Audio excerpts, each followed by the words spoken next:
Halo, Assalamualaikum. Bagaimana kabarnya hari ini teman-teman? Semoga kita semua dalam keadaan sehat dan tetap semangat dalam melakukan aktivitas sehari-hari. Oke, perkenalkan nama saya Salia Ainun. Hari ini kita akan belajar mengenai materi dinamika penduduk.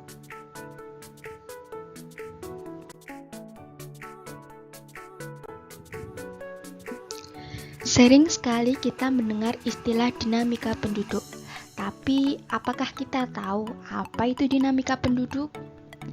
Dinamika penduduk adalah kondisi di saat struktur penduduk, jumlah dan persebarannya mengalami perubahan akibat terjadinya proses demografi.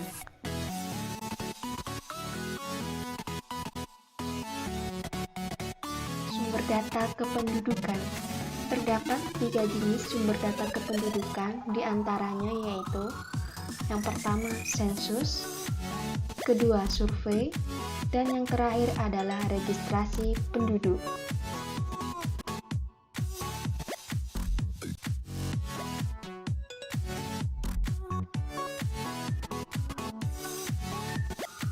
Yang pertama kita akan bahas mengenai sensus penduduk. Sensus penduduk adalah proses untuk menyusun, mengumpulkan, dan juga menyebarluaskan data-data kependudukan, mulai dari aspek sosial, demografi, serta ekonominya. Biasanya, sensus penduduk dilakukan kurang lebih selama 10 tahun sekali. Terdapat beberapa jenis sensus. Yang pertama, berdasarkan tempat tinggalnya, ada 2 jenis, yaitu secara de facto dan de jure. Secara de facto merupakan pencacahan yang ditujukan kepada setiap penduduk yang benar-benar berdiam atau bertempat tinggal di daerah atau negara yang bersangkutan. Dan yang kedua yaitu secara de jure, pencacahan penduduk yang ditujukan kepada setiap penduduk yang pada waktu sensus berada dalam wilayah atau negara yang bersangkutan.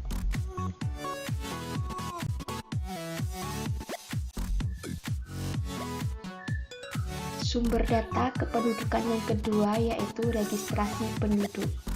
Registrasi dilakukan dengan cara mencatat peristiwa-peristiwa penting dalam kependudukan seperti kelahiran, kematian, perkawinan, perceraian, adopsi anak, dan juga perpindahan penduduk. Registrasi dilakukan oleh masyarakat dengan cara mendatangi pusat-pusat pencatatan sipil untuk pengurusan kartu keluarga, akta kelahiran, dan lain sebagainya.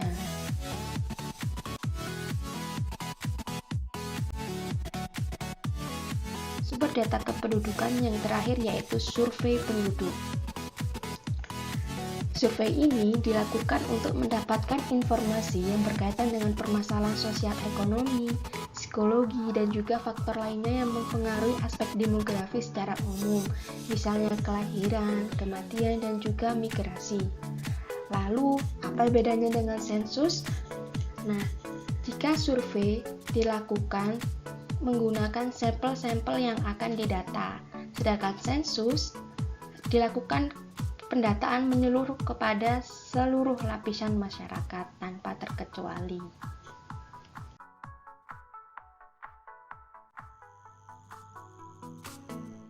Terdapat 3 faktor yang mempengaruhi dinamika penduduk.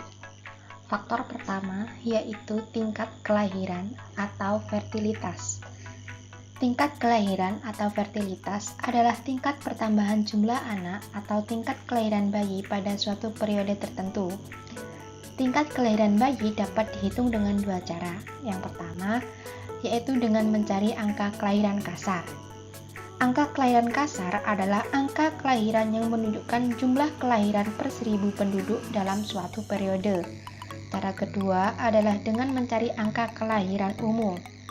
Angka kelahiran umum adalah angka yang menunjukkan jumlah bayi yang lahir dari setiap 1000 wanita pada usia reproduksi atau usia wanita yang melahirkan pada umur 15-49 tahun.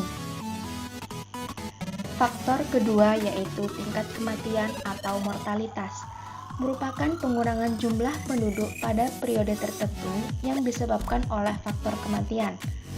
Tingkat kematian dapat diketahui melalui 3 cara. Yang pertama adalah mencari tingkat kematian kasar. Angka tingkat kematian kasar adalah angka yang menunjukkan rata-rata kematian per 1000 penduduk dalam 1 tahun. Cara kedua, mencari tingkat kematian menurut umur. Angka ini adalah angka yang menunjukkan banyaknya kematian pada kelompok umur tertentu per 1000 penduduk dalam kelompok yang sama. Sedangkan cara yang ketiga yaitu dengan mencari tingkat kematian bayi. Angka tingkat kematian bayi adalah angka yang menunjukkan banyaknya bayi yang meninggal dari setiap 1000 bayi yang lahir hidup. Faktor ketiga yaitu migrasi penduduk.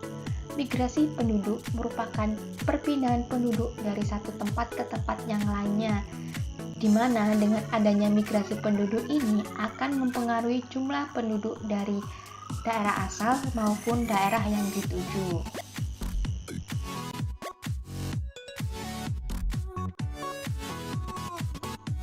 Selanjutnya mengenai proyeksi penduduk. Proyeksi penduduk merupakan cara penggambaran jumlah penduduk berdasarkan perhitungan tertentu yang didasarkan pada asumsi komponen kelahiran, kematian, dan migrasi. Terdapat beberapa cara untuk mengetahui proyeksi penduduk, di antaranya yaitu model aritmatika, di mana rumus yang digunakan yaitu PT sama dengan P0 dikali 1 plus B kali T. P0 merupakan jumlah penduduk tahun awal atau jumlah penduduk pada tahun yang diketahui. Kemudian B adalah angka pertumbuhan penduduk dan T adalah waktu atau periode. Untuk lebih jelas, bisa perhatikan contoh soal berikut. Di tahun 2010, jumlah populasi penduduk Jakarta sebesar 10 juta jiwa dengan tingkat pertumbuhan sebesar 5%. Berapa proyeksi penduduk Jakarta di tahun 2020?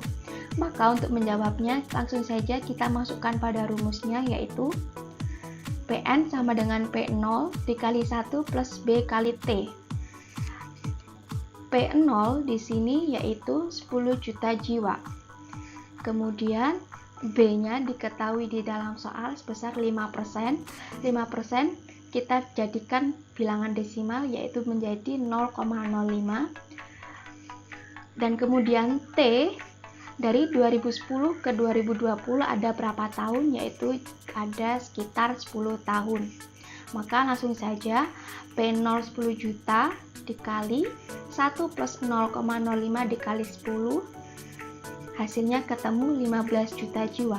Jadi diperkirakan jumlah penduduk Jakarta pada tahun 2020 sebesar 15 juta jiwa. Kemudian model yang kedua yaitu dengan menggunakan model geometrik, yang rumusnya yaitu PN sama dengan P0 dikali 1 plus R pangkat N, di mana P0 adalah penduduk awal tahun, 1 merupakan konstanta, dan R adalah angka pertumbuhan penduduk, N rentang tahun. Contoh soal. Pada tahun 2000, jumlah populasi penduduk Bandung sebesar 20 juta jiwa dengan tingkat pertumbuhan penduduk sebesar 4%. Berapa proyeksi penduduk Bandung di tahun 2002? Maka untuk penjawabnya, langsung saja masukkan rumusnya ya, di mana P0 dikali 1 plus R pangkat N. P0-nya di dalam soal sudah diketahui sebesar 20 juta jiwa. 1 plus R-nya sebesar 4%. Jangan lupa dijadikan ke bentuk desimal. Lalu N-nya yaitu rentang waktunya dari 2000 ke tahun 2002 ada berapa? Ada 2. Langsung saja 20 juta dikali 1 plus 0,04 kuadrat ketemu 21,632 juta jiwa. Jadi pada tahun 2002 penduduk di Bandung sebesar 21,6 juta jiwa.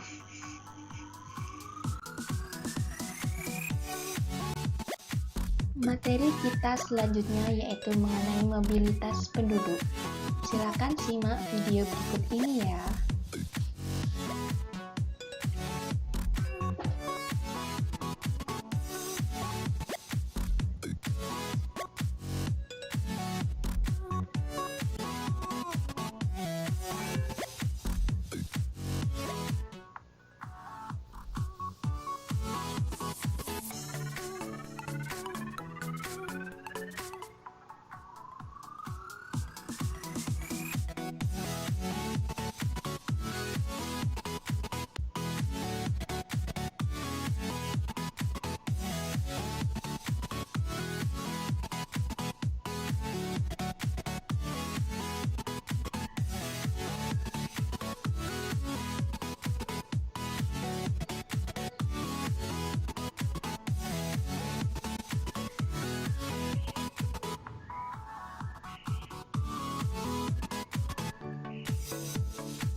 penduduk merupakan pengelompokan penduduk berdasarkan kriteria tertentu seperti jenis kelamin, usia, pekerjaan, ketergantungan, dan lain sebagainya.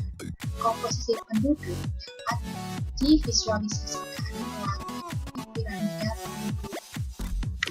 Terdapat 3 jenis piramida penduduk. Yang pertama, piramida ekspansif. Piramida ekspansif memiliki bentuk yang besar pada bagian bawah dan semakin kecil ke bagian puncak.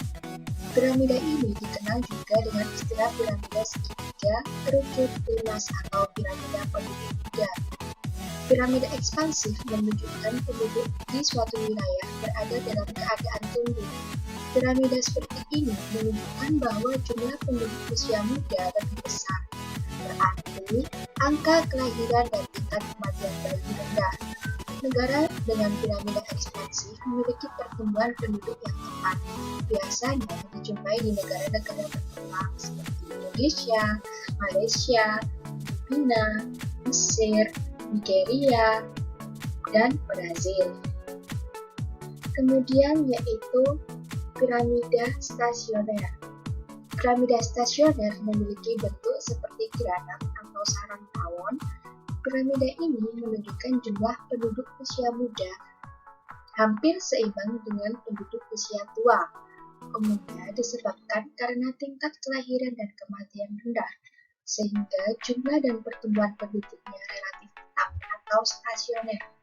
Piramida ini biasa ditemukan di negara-negara maju seperti Inggris dan Amerika Serikat. Yang terakhir yaitu piramida konstruktif. Piramida konstruktif memiliki bentuk seperti batu nisan. Piramida konstruktif terjadi akibat angka kelahiran menurun dengan cepat dan tingkat kematian rendah. Piramida penduduk ini menunjukkan jumlah penduduk usia dewasa cukup banyak dibandingkan jumlah penduduk muda. Banyak negara maju yang memiliki bentuk piramida seperti Swedia, Jerman, dan Jepang.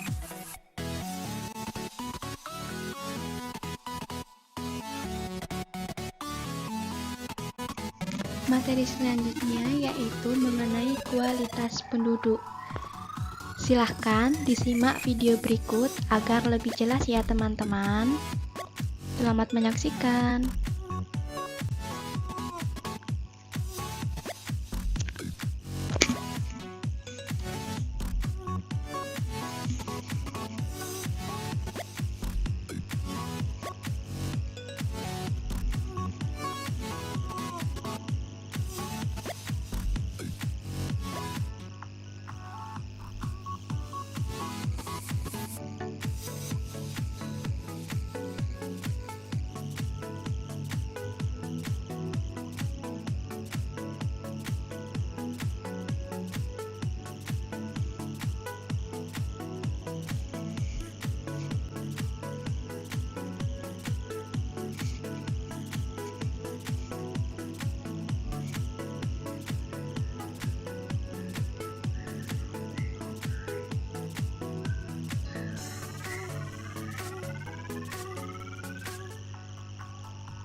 Menyaksikan video mengenai kualitas penduduk, Selanjutnya kita akan bahas mengenai IPM, yang merupakan kepanjangan dari Indeks Pembangunan Manusia.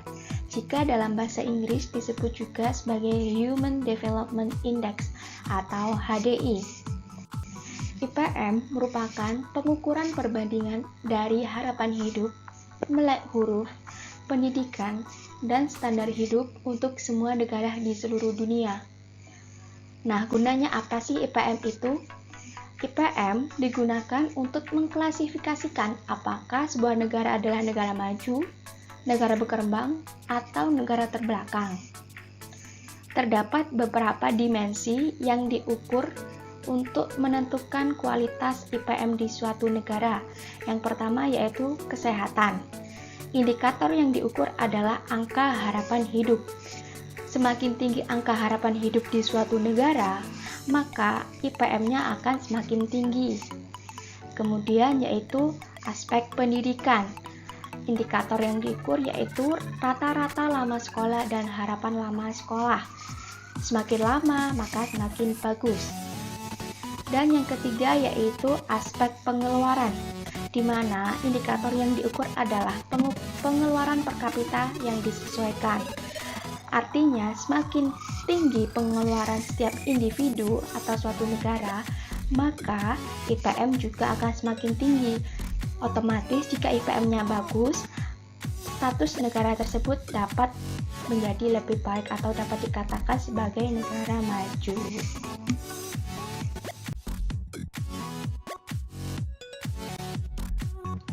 Lalu, bagaimana dengan IPM di Indonesia? Ternyata IPM di Indonesia dari tahun ke tahun terus mengalami peningkatan dengan rata-rata sekitar 0,80%, dan pada tahun 2018 IPM di Indonesia mencapai angka 71,39. Hal ini mengindikasikan bahwa IPM di Indonesia termasuk kategori tinggi. Dan diharapkan pada tahun 2019 IPM Indonesia akan naik pada angka 71,98%.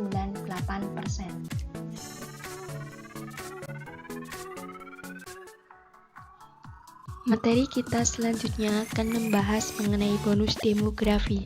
Simak penjelasan video berikut ini ya.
permasalahan kependudukan. Terdapat beberapa jenis permasalahan kependudukan yang sering dialami oleh negara-negara berkembang seperti Indonesia. Yang pertama yaitu masalah kepadatan penduduk. Di Indonesia, kepadatan penduduk yang terjadi adalah kepadatan penduduk yang tidak merata, di mana kepadatan penduduk hanya terpusat di Pulau Jawa, sedangkan di pulau-pulau besar lainnya seperti Kalimantan dan Papua, kepadatan penduduknya masih kecil. Oleh karena itu, untuk mengatasinya, pemerintah mengadakan program yang dinamakan program transmigrasi. Yang kedua yaitu masalah ledakan penduduk. Ledakan penduduk terjadi akibat tingginya angka kelahiran. Akibatnya, jumlah penduduk juga akan meningkat, sehingga menambah beban negara. Untuk mengatasi ledakan penduduk ini, pemerintah pernah mengadakan yang namanya program keluarga berencana, di mana hal ini bertujuan untuk mengatur kelahiran yang terjadi. Ketiga yaitu masalah pengangguran. Semakin bertambahnya tahun, jumlah pengangguran yang terjadi di Indonesia semakin banyak jumlahnya. Oleh karena itu, untuk mengatasinya, perlu dibuka lapangan pekerjaan seluas-luasnya, di mana lapangan pekerjaan itu diharapkan dapat menyerap tenaga kerja yang banyak. Pemerintah untuk mengatasi pengangguran ini melakukan yang namanya program Kartu Prakerja, di mana pemerintah memberikan layanan kepada masyarakat untuk mengikuti pelatihan-pelatihan yang memudahkan untuk mencari pekerjaan. Yang terakhir yaitu masalah mobilitas atau mobilisasi. Seiring dengan perkembangan zaman, moda transportasi yang ada juga semakin baik sehingga memudahkan aktivitas penduduk untuk berpindah tempat. Akibatnya, adanya perpindahan penduduk tersebut menyebabkan di daerah tujuan mengalami kemacetan. Untuk mengatasinya, pemerintah mencanangkan program yang dimana masyarakat wajib menaiki kendaraan umum, atau juga dilakukan program ganjil genap seperti yang terjadi di ibu kota Jakarta.